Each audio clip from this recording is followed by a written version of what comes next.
திருச்சபை அல்லது கர்த்தருடைய சபை என்று நாம் பார்க்கின்ற பொழுது எல்லாரும் அல்ல சிலர் பண ஆசைக்கு தங்களை உட்படுத்திக் கொண்டு பண ஆசையினாலே தேவனை விட்டு விலகி தங்களுடைய விருப்பத்தை நிறைவேற்றுவதிலே தீவிரம் காட்டுகிற சிலரை நாம் காண முடியும்.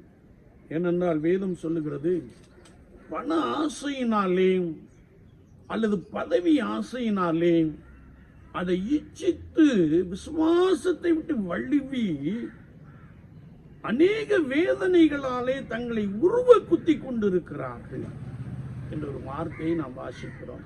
இன்றைக்கு யாரெல்லாம் கர்த்தரை விட்டு விலகுகிறார்களோ, ஒருவேளை மற்ற உலக பிரகாரமான ஒரு எண்ணங்களை வைத்துக் கொண்டு பரிசுத்த தேவனை விட்டு விலகுகிறார்கள்.